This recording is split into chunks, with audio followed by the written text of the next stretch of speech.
Hello everyone. Today I have again came up with another topic of Indian financial system, and that is SEBI. That stands for Security Exchange Board of India. This is quite important chapter and you will definitely find a long question from this chapter. So without wasting time, let's get started. So let's know some little things about SEBI. So SEBI stands for what? It stands for Securities and Exchange Board of India. It was established in the year 1992 और इसमें act कौन सा लगा था? Security and exchange board of India act 1992. It came into force on 30th January 1992 और सेबी का जो head office है वो मुंबई में है. सिक्योरिटीज एक्सचेंज बोर्ड की जहां पे सिक्योरिटीज जो एक्सचेंज की जाती है, सेबी की गाइडलाइंस के बिना you can not trade the securities. तो सेबी जो है इन सब चीजों को कंट्रोल करता है. जो भी अभी तक हमने फाइनेंशियल मैनेजमेंट मार्केट पढ़ी, वो मार्केट सब की सब मार्केट्स जो है वो सेबी ही कंट्रोल करता है. सो moving on further, Here we have the composition कि सेबी की composition क्या है या क्या मैनेजमेंट है सेबी की, कि जो सेबी की मतलब सेबी जो एक ऑर्गेनाइजेशन है उसमें कितने मेंबर्स हैं, किस पोस्ट पे हैं, like this. So here we do have some 4 things कि सबसे पहली चीज 2 members that is the officers from union finance ministry. Finance ministry के 2 ऑफिसर्स हमारे सेबी के मेंबर्स होंगे. And then we have is RBI का एक मेंबर होगा, रिजर्व बैंक ऑफ इंडिया से एक मेंबर आएगा.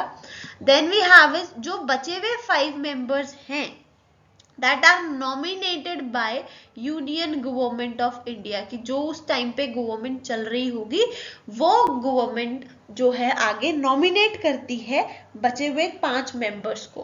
और इन 5 में से, इन 5 में से जो 3 मेंबर्स हैं, 3 of the 5 members should be full time members. तो वो जो मेंबर्स हैं वो फुल टाइम मतलब 24/7 जो है वो यही काम करेंगे, वो और कोई किसी डिपार्टमेंट में कुछ और काम नहीं करेंगे, जैसे वो मिनिस्ट्री के हैं या कुछ भी हैं, तो फुली एम्प्लॉयड होंगे वो यहाँ पे. So moving on to the further, here we have the objectives of SEBI, कि सेबी को बनाने का ऑब्जेक्टिव क्या है, किन वजह से सेबी को इस्टेब्लिश किया गया. To monitor the activities of stock exchange, कि स्टॉक एक्सचेंज में जो भी काम हो रहा है उनकी एक्टिविटीज को मॉनिटर करना, क्योंकि वहां पे बहुत ज्यादा एक्सप्लॉयटेशन होती है, इन्वेस्टर्स की होती है, और उन इन्वेस्टर्स को वहां से प्रोटेक्ट करने के लिए, एक्सप्लॉयटेशन से प्रोटेक्ट करने के लिए सेबी की एस्टेब्लिशमेंट जरूरी थी. So that's one of the objective to safeguard the rights of investors. Investors के जो rights हैं उन्हें safeguard करके चलना, उनको बचा के चलना. It is also one of the objective of SEBI.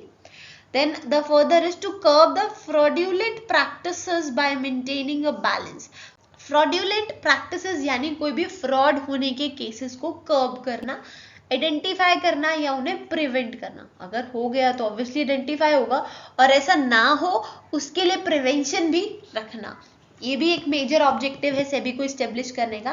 Then we do have is to define the code of conduct. SEBI जो है स्टॉक एक्सचेंज के कोड ऑफ कंडक्ट को डिफाइन करता है कि स्टॉक एक्सचेंजेस को किस तरह से परफॉर्म करनी है अपनी एक्टिविटीज, या किस तरह से वर्क ऑन करना है. Then we do have is to promote development of securities market, कि जो हमारी सिक्योरिटी मार्केट है उसकी डेवलपमेंट होना या उसे प्रमोट करना, कि ट्रेडिंग जो है उसमें और मास लेवल पे चले. मास लेवल पे ट्रेडिंग चलेगी तो अल्टीमेटली इकोनॉमिक डेवलपमेंट की तरफ हम लोग मूव करेंगे. So let's switch to the other slide. So here are the functions of SEBI, की SEBI जो है कौन कौन से functions perform करता है. बेसिकली हम SEBI के functions को इन 3 parts में मेजर तरीके से डिवाइड कर सकते हैं, फर्दर इनके आगे भी इनके कुछ सब पार्ट्स हैं. तो let's discuss out. So the very first function is protective function. SEBI जो है इन्वेस्टर्स को प्रोटेक्ट करती है एंड जो भी ब्रोकर्स हैं उनको भी प्रोटेक्ट करती है। ब्रोकर्स क्या काम कर सकते हैं, क्या काम नहीं कर सकते हैं, वो सब चीजें जो है सेबी प्रोवाइड करता है। जैसे इनसाइडर ट्रेडिंग नहीं करनी, स्पेक्यूलेशन चेक करना, like this, these are kind of protection function या protective functions. Then we do have is regulatory functions. Regulatory functions की हमारा स्टॉक मार्केट चलेगा कैसे, कि हमारे जो स्टॉक एक्सचेंज के बिजनेसेस हैं, जो काफी सारी कंपनीज हैं, वो स्टॉक एक्सचेंज पे कैसे काम करेंगी, क्या उनकी फंक्शनिंग रहेगी सेल और परचेज होते हुए। And registering and regulating the working of stock brokers. जो स्टॉक ब्रोकर्स हैं वो कैसे काम करेंगे, हमारे डिपॉजिटरीज कैसे काम करेंगे, and all these things. Like हमारे पास कैपिटल फंड्स और भी जहां से पैसा आता है, तो वो चीजें, मतलब हमारी जो फाइनेंशियल सिस्टम है वो कैसे चलेगा, it is all decided by the SEBI. Then we do have a development function, ki what could be the things that can be added on so that the pace for development get rises, कि और कौन कौन से factors हैं, just like कि हमें और check रखना पड़ेगा, लोगों को अवेयरनेस और देनी पड़ेगी, and so on, there could be multiple of factors. So moving on to the next slide. Here we are having some of the guidelines. Actually there are various guidelines. तो सेबी ने shares को issue करने के लिए अलग guidelines provide की हैं, and like bonds को इशू करने के लिए अलग गाइडलाइंस प्रोवाइड की हैं, एंड डिवेंचर्स को इशू करने के लिए अलग गाइडलाइंस प्रोवाइड की हैं। तो it is quite difficult to learn और to, you can just understand the guidelines, but guidelines आपको एज इट इज जो है वो रिपोर्ट करनी होती है अपने आंसर्स में। So it's quite difficult for students to cram these things. It is easy to understand, so I have listed some of the guidelines you can study from here.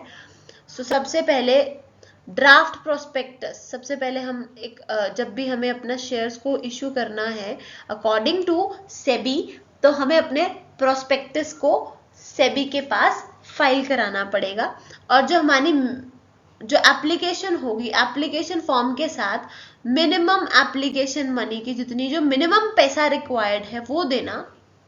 वो minimum पैसा कितना होगा, issued price का 25% would be the amount, right. Then the next we have is no company is allowed to retain amount of over subscription. ये तो already हम लोग plus 2 में कवर करके आए हैं कि हम लोग ओवर सब्सक्रिप्शन का पैसा कंपनी नहीं रखती है, वो वापस रिटर्न कर दिया जाता है। सिर्फ वो पैसा कंपनी रिटेन करती है अगर एक बार एप्लीकेशन की प्रोसेस, अलॉटमेंट की प्रोसेस स्टार्ट हो गई, फर्स्ट कॉल या सेकंड कॉल पे पैसा नहीं आ रहा, तो उस केस में कंपनी पैसा रिटेन करती है। लेकिन ओवर सब्सक्रिप्शन के केस में कंपनी को have to return the money back to the investors.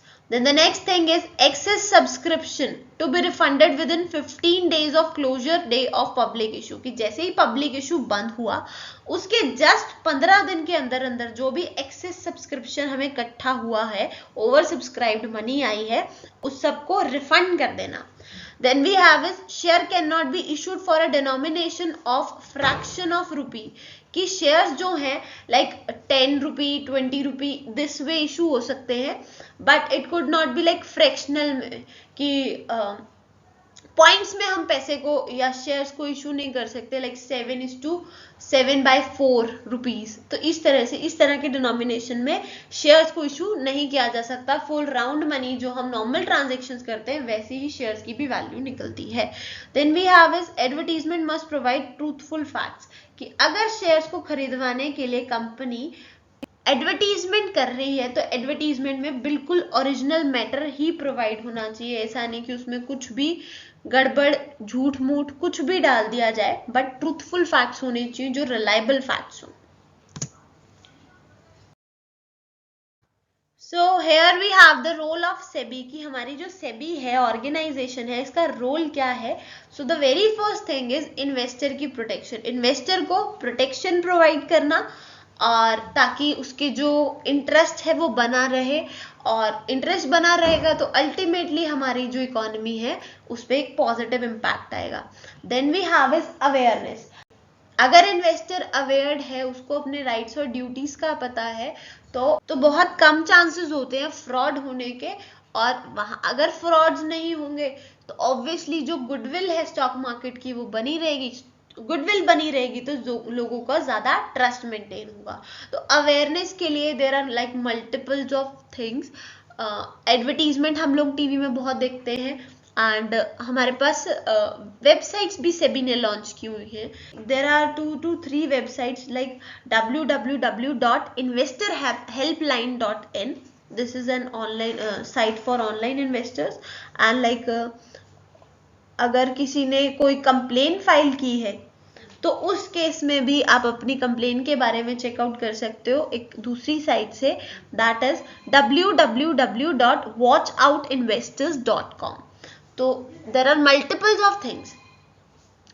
Then we have is strengthening primary market. SEBI की हेल्प से प्राइमरी मार्केट भी स्ट्रेंथन होती है, क्योंकि सेबी जो है वो गाइडलाइंस देता है हर तरह के इशू की, प्राइमरी इशू की, सेकेंडरी इशू की, तो उससे जो है काफ़ी हेल्प मिलती है, लोगों का ट्रस्ट जो है वो बना रहता है, ट्रांसपेरेंसी बहुत ज़्यादा होती है, तो लोग कनेक्टेड रहते हैं सेबी से.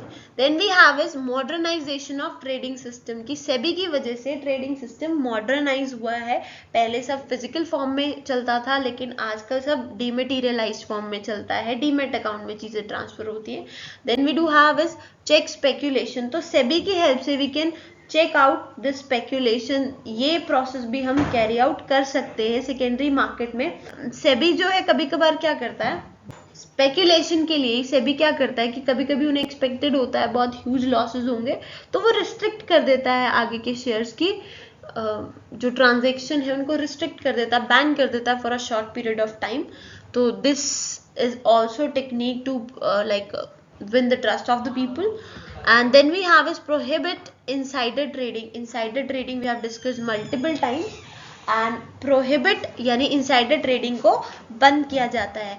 Then we do have is check excessive volatility in stock prices, कि जो stock prices हैं वो एक्सेस में वॉलेटाइल है, मतलब रिएक्ट करते हैं मार्केट के साथ बहुत जल्दी जल्दी, तो उसकी वजह सेबी जो है उन पे भी चेक रखती है, क्योंकि हमें पता है कि हमारे जो स्टॉक के प्राइसेस हैं वो पर डे भी और पर आवर भी फ्लक्चुएट कर जाते हैं. तो सेबी जो है उस वॉलेटाइल नेचर पे जो है चेक भी रखता है कि बहुत जल्दी जल्दी अगर ऐसा कुछ हो रहा है तो उससे जो भी नेगेटिव इम्पैक्ट है, जिस भी वजह से वो चीज हो रही है, तो सेबी जो है उसके लिए वर्क ऑन करती है. Then we have the limitations of SEBI. The very first limitation is government का इंटरफेरेंस एक्सेस में है, और गवर्नमेंट का इंटरफेरेंस है तो सेबी को खुद को लॉस होते होंगे. एज वी नो कि पब्लिक सेक्टर जो है, पब्लिक सेक्टर में जो भी ऑर्गेनाइजेशंस है वो लॉस में चलती है. That's why the government is trying to privatise all the things. Then we do have is fail to protect interest of small investors, की इन्वेस्टर्स बड़े इन्वेस्टर्स का तो सारे इंटरेस्ट को कंट्रोल डाउन किया जाता है सेबी के अंडर, बट जो छोटे इन्वेस्टर्स हैं जिनको बहुत छोटे लेवल पे इन्वेस्ट करना है उनके इंटरेस्ट का ध्यान नहीं रखा जाता. It just get skipped. Then we have is fail to check speculation correct नहीं हो पाती. This is the limitation of the previous topics as well. Depository का भी एक ड्रॉबैक था ये. Then we have is uncertainty regarding the tenure of SEBI officials, की जो सेबी के ऑफिशियल्स है उनकी भी टेन्योर, मतलब वो कब तक काम करेंगे, कब तक एसोसिएटेड रहेंगे सेबी के साथ, वो चीज भी अनसर्टेन है. तो that also provides like limitation है, मतलब जो सेबी के मेंबर्स हैं या चेयरमैन है वो गवर्नमेंट हर 3 महीने के बाद हटा देती है, तो लोग ज्यादा इंटरेस्ट नहीं लेते, मतलब वो वर्कर्स ज्यादा इंटरेस्ट नहीं लेते, तो उसके इंटरेस्ट के लैक होने की वजह से नॉर्मल जनता को भुगतना पड़ता है. So that's the biggest limitation of SEBI. So that's it from my side. I hope you understood it well. If you do have any query, any doubt, you can ask us in the comment section, and we'll definitely try to respond you as soon as possible. And till then, stay connected. Good luck.